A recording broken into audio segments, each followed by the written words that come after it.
আমি যে বিলটা নিয়ে কথা বলার চেষ্টা করছি সেটা হচ্ছে ওয়াকফ বিল। ওয়াকফ বিল আপনারা শুনেছেন। ওয়াকফ নিয়ে আমাদেরকে জানতে হবে, শুধু জিস্টটা জেনে রেখে দেন। যদি ওয়াকফ সংশোধনী বিল পার্লামেন্টে পাস হয়ে যায়, তো এই যে ওয়াকফ সম্পত্তিগুলো আমরা তৈরি করছি, এই ওয়াকফ সম্পত্তির মালিক আমরা থাকবো না। শুধু কবরস্থানের ব্যাপারে শুনে রেখে দেন। আমার দাদু 5 কাঠা জমি দান করেছেন, কেউ 5,000 টাকা করেছেন, যে আমরা 5 বিঘার একটা কবরস্থান তৈরি করেছি। এবং এই 5 বিঘার কবরস্থান আমার বাড়ির পাশে আছে, সুন্দর আছে, ঢালা আছে। এবং আমি গভর্নমেন্ট অফ ওয়েস্ট বেঙ্গলের কাছে আমি আর আমার এক দাদা যে বলেছিলাম যে কবরস্থানগুলো খতিয়ান ওয়ানে আছে, এগুলো যাতে মুতাআল্লিদের নামে করে দেওয়া হয়, তার উপরে অনেক বড় একটা কাজ চলছে। আলহামদুলিল্লাহ। সরকারের যদি সদিচ্ছা থাকে তো অনেক কাজ করা যায়। তো আমরা প্রস্তাব দিয়েছিলাম, ওই প্রস্তাবের উপরে এখন কাজ হচ্ছে। কেন করানো হচ্ছে? কারণটা হচ্ছে এই খতিয়ান ওয়ান যদি হয় ওটা সরকারি সম্পত্তি যদি না করুক, আল্লাহ যদি বিজেপি গভর্নমেন্ট চলে আসে, আসার পর সে তো বলতেই পারে যে এই কবরস্থানটা খতিয়ান ওয়ানে আছে, মানে এটা আমাদের সম্পত্তি, সরকারি সম্পত্তি, এখানে একটা শপিং মল বানিয়ে দাও। বলতে পারে না? পারে। তো যে কবরস্থানটাকে আমরা দান করেছি 1 টাকা 2 টাকা 100 টাকা দিয়ে, আমার বাবা যখন মৃত্যু অবস্থাতে খাটে পড়ে থাকবে, তখন আমাকে সরকারকে অ্যাপ্লিকেশন লিখতে হবে যে আমার বাবাকে ওই কবরস্থানে আমি মাটি দিতে চাইছি। যদি পারমিশন আসে তো আপনি মাটি দিতে পারবেন, আর যদি না আসে তো তাহলে বাবাকে নিয়ে কোথায় যাব? পাশের গ্রামের কোনো কবরস্থানে।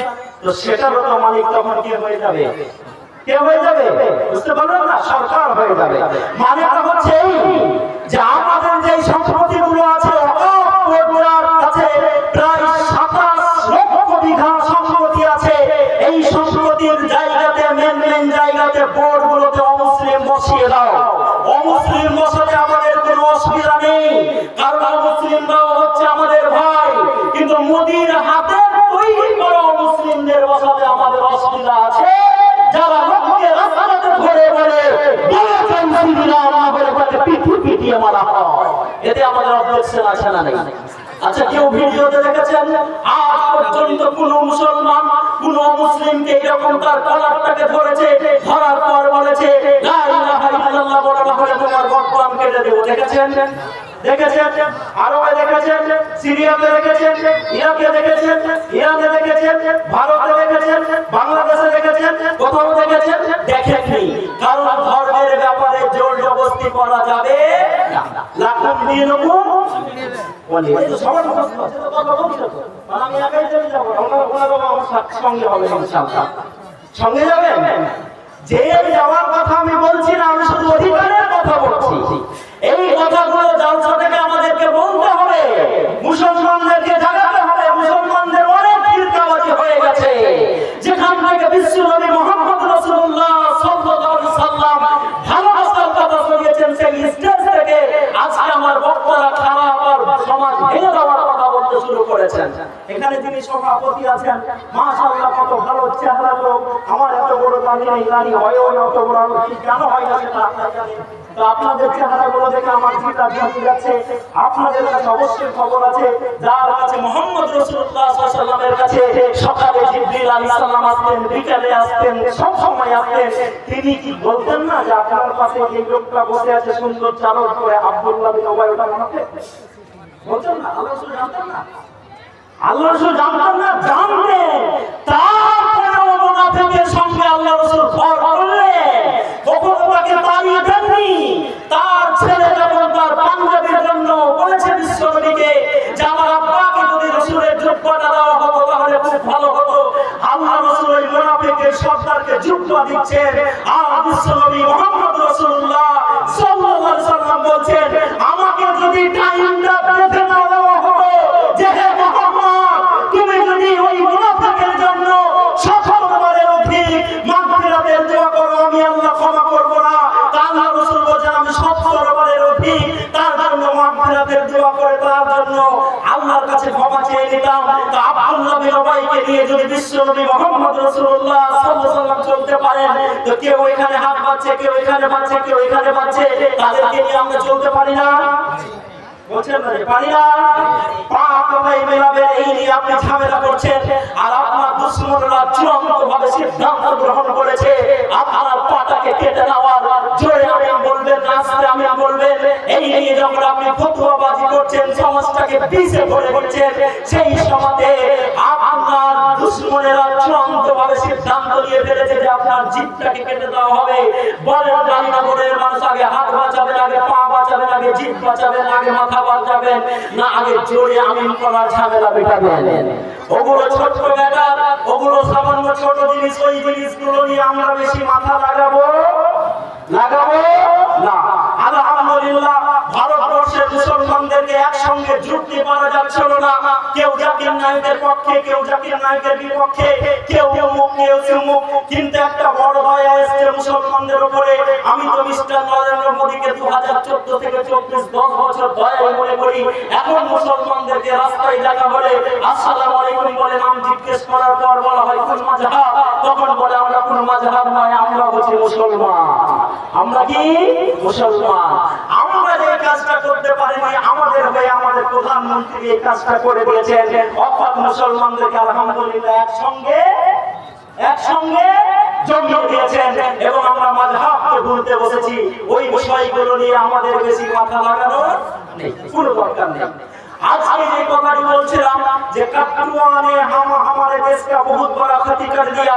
আমার কাছে কিছু ডকুমেন্টস আছে বন্ধু, আমার কাছে কিছু ডকুমেন্টস আছে। আচ্ছা গরু আমরা খাই না? খাই। একটা লোককে জিজ্ঞেস করা হচ্ছে যে তুমি নামাজ পড়ো? বলে মাঝে সাঝে পড়ি বা পড়ে হয় না। রোজা করো? বলছে রোজা তো ভাই করিনি। ঈদের নামাজ পড়ো? বলছে কোনদিন কোন বছর ঈদের নামাজ হয়, কোন বছর হয় না। বলছে তুমি গরুর মাংস খাও? তখন বলছে আমাকে এত বড় তুমি কাফের মনে করছো জি? মানে গরুর মাংস খাওয়াটা তার কাছে ইসলামে থাকার মানদণ্ডে পরিণত হয়েছে। তা আমরা গরুর মাংস খাই, আমার দেশের সংবিধান এটা পারমিশন দিয়েছে বলে খাই। তো গরুর মাংস নিয়ে যদি এত ঝামেলা হয়, তাহলে আমরা আমার দেশের প্রধানমন্ত্রীকে বলতে চাই আগামীকাল 12 তারিখ, আজ কত তারিখ? 11 তারিখ। আগামীকাল 12 তারিখ এখন পার্লামেন্ট উইন্টার সেশন চলছে, সেখানে একটা বিল নিয়ে আসা হোক এবং সেই বিলে বলা হোক যে আমরা গরুকে জাতীয় পশু করতে চাই। কি করতে চাই? জাতীয় পশু যদি গরু হয়ে যায় তা আমরা ইনশাআল্লাহ গরুর মাংস খাবো না। আপনারা খাবেন? গরুর মাংস না খেলে কোনো অসুবিধা আছে আমাদের? আছে? নেই। কিন্তু গরুর বংশের নামে আপনি যাদেরকে পিটিয়ে মারেন, আমি তথ্য নিয়ে এসেছি ভারতবর্ষের মাটি থেকে যারা গরুর মাংস বিদেশের মাটিতে রপ্তানি করে, সেই কোম্পানিগুলোর মালিক একদম মুসলমান নয়। না যাদের কাছ থেকে আপনি ইলেকট্রল বন্ডের নামে লক্ষ লক্ষ কোটি টাকা আপনি চাঁদালেন আর ভোটে মারেন, আর কি বলে ইলেকশনে আপনি টাকা খরচ করে বাড়ান, ওই কোম্পানিগুলো একদম মুসলমান নয়। না নামগুলো শোনাবো আপনাদের, নামগুলো শোনাবো আপনাদের। আমি 4টা বড় কোম্পানির নাম বলছি, মালিকের নাম যখন বলবো আপনারা ফতোয়া দিয়ে বলবেন যে এটা মুসলমান না নন মুসলমান, মুসলিম না অমুসলিম। একটা কোম্পানির নাম যে ভারতের মাটিতে সবথেকে বেশি বিদেশের মাটিতে গরুর মাংস রপ্তানি করে, নাম তার আল কাবির এক্সপোর্ট প্রাইভেট লিমিটেড। কোম্পানির নাম শুনে কি মনে হচ্ছে? আল কাবির, আস-সাগীর আল কাবির কি মুসলিম মনে হচ্ছে না? তো আল কাবির এক্সপোর্ট প্রাইভেট লিমিটেড এর মালিকের নাম হচ্ছে সাতিফ এন্ড মিস্টার আতুল সাবাওয়াল। মুসলমান না মুসলমান? তো আপনারা জানেন মুসলমান না মুসলমান? অমুসলিম। আরাবিয়ান এক্সপোর্ট প্রাইভেট লিমিটেড তার মালিকের নাম হচ্ছে সুনীল কাপুর। মুসলিম না মুসলিম? MKR frozen food export private limited তার মালিকের নাম হচ্ছে মেলা অ্যাবোর্ড, তার মালিক হচ্ছে অমুসলিম। পিএমএল ইন্ডাস্ট্রিজ প্রাইভেট লিমিটেড যার মালিক হচ্ছে এস বিন্দ্রা, সেও হচ্ছে নন মুসলিম। তো 4টে যে বড় বড় কোম্পানি যারা ভারতের মাটিতে গরু জবাই করে বিদেশের মাটিতে গরু রপ্তানি করে, এরা মুসলমান নয়। আর তাকবীর। যারা গরুর মাংসের নাম করে মুসলমানদেরকে পিটিয়ে পিটিয়ে মারছেন, তাদের প্রথমে কোম্পানিগুলোকে বন্ধ করা দরকার না দরকার নয়? আপনারা কি বলেন? দরকার না দরকার নয়? এই গ্রামের কোন চাচা বলবেন আমার মাথায় এটা ঢুকে যাচ্ছে, তো মোদির মাথায় কি ঢুকে না? মোদির মাথাতেও ঢুকে, কিন্তু মোদি এটা করতে চায় না। তাই বন্ধু আমাদেরকে চোখ কান খোলা রাখতে হবে এবং দেশের জন্য আমাদেরকে লড়াই করে যেতে হবে, দোয়া করতে হবে দেশের জন্য। এদেশকে আমরা কত ভালোবেসেছি। আমি মাওলানা আমাকে যখন রাস্তায় টেনে দিয়েছে, আমাকে পানি দেওয়া হয়নি, আমার গলা শুকিয়ে গেছে, প্রত্যেকটা গাছে গাছে আমি ইমাম, আমি মৌলভী, আমি মাওলানা, আমাকে টেনে দেওয়া হয়েছে। বলেছে মাওলানাদেরকে মাটি দিতে হবে না, মাওলানাদেরকে কবর দিতে হবে না, গাছে টেনে দাও আর ফাঁসি দিয়ে দাও, চিনে রাখা, কাকে রাখা, শুকুরে রাখা। তারপরেও আমার দেশের মাওলানারা বলেছিল গাছে ঝুলতে রাজি আছি, দেশ ছাড়তে রাজি নাই। তাই তারা শহীদ হয়েছেন, আল্লাহ যাতে তাদেরকে শহীদের মর্যাদা দেয় বলেন আমিন। আর যারা আজকে বলছেন আমরা দেশকে ভালোবাসি, তাদের সদর দপ্তরে কতদিন আগা পর্যন্ত ভারতের পতাকাই উড়ে নেই, সামান্য কিছুদিন আগে উড়েছে, খবর অবশ্যই আপনাদের কাছে আছে, নাম আর খুলে আমি বলতে যাচ্ছি না। তাই আমাদের কাছে তথ্য আছে। আমাদেরকে এত মানে একজন দুজন পাঁচজনকে মেরে দিয়ে আপনি ভাবছেন আমাদেরকে ভয় দেখিয়ে দিবেন? ইনশাআল্লাহ আমাদেরকে ভয় দেখাতে পারবেন না। কিছু মরছে, মরতে দেন। গত পরশুদিন শুনেছেন সিরিয়া স্বাধীন হয়েছে, শুনেছেন না? শুনেছেন। ওয়ার্ল্ড সেন্টার ভাঙার পর 2001 থেকে 2021 20 বছর আফগানিস্তানের একটা সার্বভৌমত্ব সরকারকে ফেলে দিয়ে ওসামা বিন লাদেন আর তালিবান আছে মিথ্যাভাবে একটা সরকারকে ফেলে দেওয়া হয়েছে। কিছু মুসলমান মরেছে, আলহামদুলিল্লাহ মরে গেছে, কিন্তু আফগানিস্তান 2021 সালে 16 আগস্ট স্বাধীন হয়েছে না হয়নি? তাই গাজাতে এই যুবকরা আমার কাঁধে পেটে পাথর বেঁধে আমি খন্দকের যুদ্ধে বিশ্বনবী মুহাম্মদ রাসূলুল্লাহ সাল্লাল্লাহু আলাইহি ওয়াসাল্লামের সাহাবাদেরকে বলতে শুনেছি, ইয়া রাসূলুল্লাহ, ইয়া হাবিবাল্লাহ, আমরা অনেক কদম খাইনি, আমাদের বাড়িতে চুলো জ্বলে না।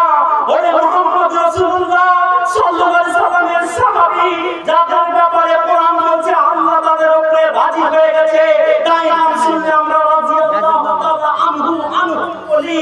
ওই সাহাবীদেরকে যদি পেটে পাথর বেঁধে ঈমানের পরীক্ষা দিয়ে জান্নাত যেতে হয়, তাহলে আমরা এমনি পেয়ে যাব? আমাদেরকেও তার পরীক্ষা দিতে হবে। রাসূলের চাচা উহুদের যুদ্ধে শহীদ হচ্ছেন, নাম তার আমির হামজা। রাসূলুল্লাহ বলেছেন আমার চাচা কোথায় খুঁজো। যখন তার চাচাকে খোঁজা হয়েছে, চাচাকে যখন রাসূলুল্লাহ দেখছেন, দেখার পর এত কান্না কেঁদেছিলেন যে ওরে আমার চাচা, যেদিন আমাকে আবু জেহেল একবার মক্কার মাটিতে মেরেছিল, তুমি সঙ্গে সঙ্গে তাকে আঘাত করার পর বলেছে বলো মুহাম্মদ, আমি আবু জেহেলকে মেরে এসেছি, তার কপাল কেটে এসেছি। আমি মুহাম্মদ বলেছিলাম কাকা আবু জেহেলের উপরে প্রতিশোধ হো, মুহাম্মদ এটা চাই না, তুমি যদি আশহাদু আল্লা ইলাহা ইল্লাল্লাহ ওয়া আশহাদু আন্না মুহাম্মাদ রাসূলুল্লাহ পড়ে নাও, আমি খুশি হয়ে যাব। চাচা সঙ্গে সঙ্গে সেই কালেমা পড়ে মুসলমান হয়ে গেছিলেন, মুসলিম হয়ে গেছিলেন। সেই কাকা উহুদের প্রান্তে যখন খুঁজে না হচ্ছে, আল্লাহ রাসূল দেখছেন আর ভাবছেন আমার কাকার চোখ নেই, আমার কাকার নাক নেই, আমার কাকার কান নেই, আমার কাকার বুকটাকে ফেলে দেওয়া হয়েছে। ফেলে হিন্দা তার বুকের ভিতর থেকে কলজাটাকে বের করেছে, বের করার পর সে দাঁতে চিবিয়েছে আর বলেছে আমি হামজা, আজকে আমি প্রতিশোধ নিয়ে নিলাম। আল্লাহ রাসূল তার ফুফাতো ভাইকে বলছে তুমি চাচা আমিরকে দেখার জন্য তোমার বুকে আসতে বারণ করো, কারণ ভাইয়ের এই লাশ দেখে সে সহ্য করতে পারবে না। সেই চাচাকে যখন বিশ্বনবী মুহাম্মদ রাসূলুল্লাহ সাল্লাল্লাহু আলাইহি ওয়াসাল্লাম বলছেন কাফন দাও কবরস্থ করো, একটা সেই চাদর, যেই চাদর দিয়ে মাথা ঢাকতে গেলে পা দাম হয়ে যায় আর পা ঢাকতে গেলে মাথা দাম হয়ে যায়। আমি হামজাকে যদি এই পরীক্ষা দিয়ে জান্নাত নিতে হয়, তো যারা আমার বক্তব্য শুনছেন, আমরা যারা বলছি, যারা শুনছি, তাদেরকে জান আর মালের কুরবানি দিয়ে জান্নাত নিতে হবে না? হবে না? অবশ্যই হবে। তাই আমি হামজা বুক চিরে দিয়েছি, কলজা তোমার জন্য উদ্ধার করে দিয়েছি, এসে চিটিয়ে নিতে পারো, কিন্তু ঈমান যদি আমার কাছে চাও, তো ঈমান আমরা দিতে পারি না। কি কথাটা বলছিলাম? ভাইরা আমার, বন্ধুরা আমার, এই সব করে মুসলমানদেরকে দমানো যাবে যাবে না। আপনারা ভাবছেন আমরা ভয় করছি, আমরা ভয় করিনি, এতদিন আমরা চুপচাপ ছিলাম।